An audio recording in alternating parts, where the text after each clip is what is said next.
Hi everyone, Wendy again here. I wanted to share a little bit about my ayahuasca journey last weekend. Um, the reason I'm making a video is again, a lot of my friends who were aware that I was going out for my second ayahuasca ceremony have been asking me, and uh, today's Tuesday and we finished Sunday, and I've been processing and kind of also busy catching up with work and stuff, but I definitely didn't want to leave them hanging. I know they were all concerned that I was safe and sound in my head. And first of all, I'm good. I'm really good. For the second time, I didn't get what I was expecting. Even though the guideline is let go of expectation, there is still that desire to break through and have a journey and have these insights, which I compared to my LSD experiences when I was younger, wherein I felt overwhelmed by wisdom. I felt like I was at the center of the universe, that there was no separateness. Uh, so, so yeah, no matter how much we try to let go of expectations, they're still there. They're just still there. At least that's me personally what happened. So just to give you guys a little rundown on, first of all, why I'm doing ayahuasca for the second time. If you had asked me a year ago, I didn't really know much about ayahuasca. I wasn't interested. When I first started with Reiki 4 years ago, I was so just satisfied fully with the modality that I didn't have any need for anything else. I actually, I stopped drinking. I changed my lifestyle quite radically, and Reiki filled my life so completely with that new energy. And it was really in it was January of this year that one of my students, Kimberly Maitland-Smith, who now opened the Soul Sierra Wellness Center here in Cebu and Busai, she was was gonna join ayahuasca, and so as her teacher and her mentor, I was concerned, and I did some research, and she had a good experience. And then two of my other students started getting interested in plant medicine, mushrooms actually. And when they just expressed the desire to also have an ayahuasca ceremony, I wanted to be with them. So my intention was not maybe 100% free of ego. It wasn't 100% pure. And so I had a very difficult first ayahuasca ceremony back then in February of this year. I purged a lot, even though my dietary preparation was quite strict. So I felt beaten and disappointed, and my ego got a big blow, but I realized like that's what I needed. That's exactly what I needed. And the visuals I was expecting, the answers I was hoping for, I actually get on a daily basis with my meditation practice, with my oracle reading, with my tarot readings, I have all so many channels that are quite clear. And the message I was getting was like, why are you being greedy? So that was in January, and then I didn't think I would go for a second round. And when the Gasho Center that I ran for 2 years closed in end of August, I didn't know, I didn't have a definite plan of what was to come next. I wanted to remain open. And September I spent kind of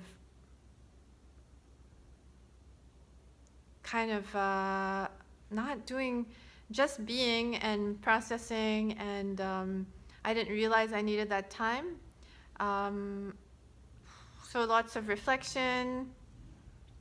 And a month ago, I got a message during a plant ceremony, during a hape, which is tobacco snuff. I've been doing this regularly, that it was time for me to go again, and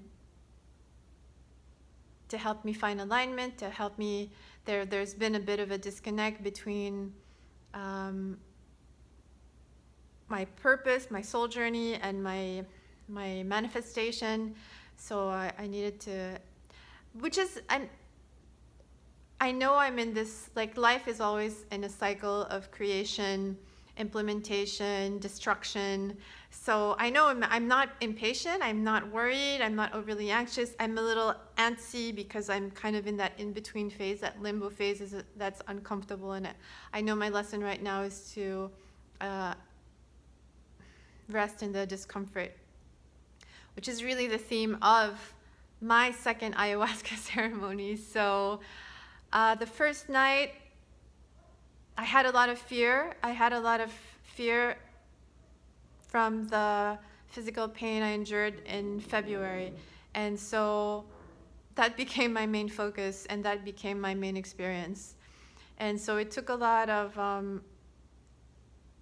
I got exactly what I needed, because I realized how, no matter how much I practice every day, meditation, Reiki, reflection and all that, my mind was still cluttered. My mind was still very, very, very cluttered. And so I needed that first night to get through that.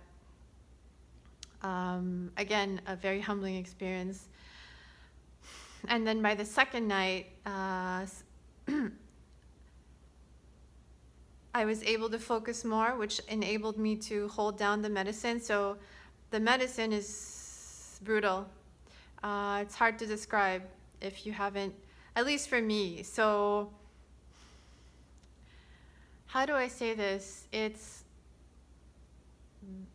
The lesson is really about assigning labels, like the taste is bad, the discomfort is there. So transcending the physicality, the physical reality, it's confusing, because there's so many things that I usually have a high pain tolerance when I have tattoos, when I go to the dentist, like I can just relax into any situation. But yeah, it was different with ayahuasca. So the second night, I was able to hold down the medicine, and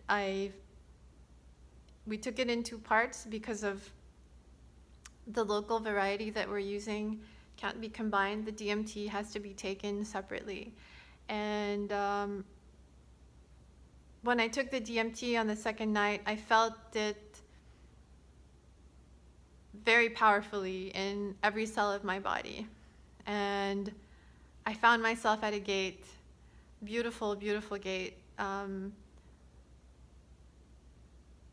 cool and enticing and crystal clear, and I didn't know where to go. I didn't know how to get in, and I didn't know how to navigate. Just in familiar territory, different from dream world, different from the other journeys that I experience when I do hape. I do past life regression a lot with hape. Different from the downloads I get with tarot decks, or when I have Reiki sessions. Just beautiful. But I got frustrated because I couldn't find the way in, and then I went back to my body, and then all of a sudden I just felt my body resist the medicine, and that was it. My body expelled it, and I knew like the door was closed. So I gave up.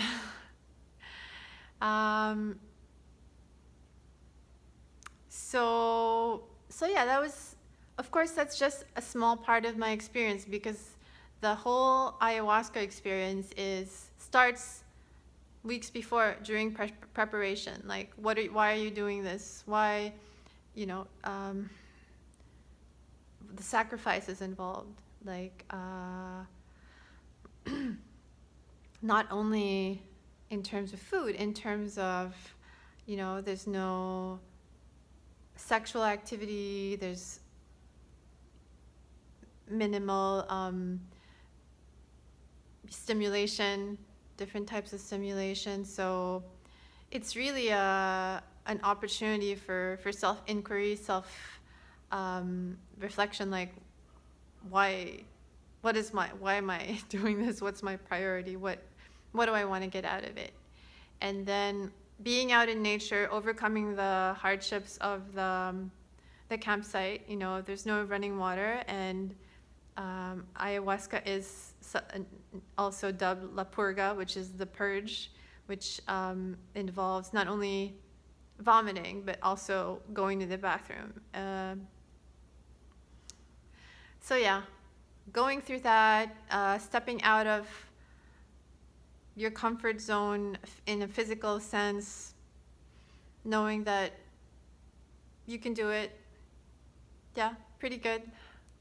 So how do I feel? Am I going to do it again? I feel good. I feel really very, very grateful to the space holders, to the medicine, to the guides, to the participants.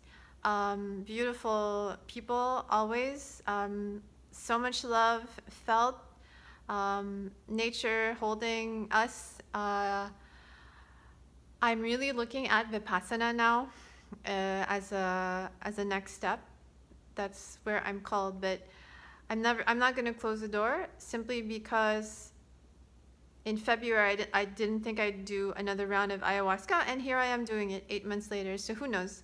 But really, I'm realizing I need to be more in control of my mind, and so Vipassana makes more sense as a precursor to potentially another round of ayahuasca for me. So I hope that answers some of your questions. Incidentally, ever since I came back, I'm feeling clearer. I feel like I released a lot. During the purge, you release a lot energetically, so I feel like things are flowing. So no, I didn't have these, you know, visuals, but there was a definite shift. And I'm just receiving a lot of abundance today.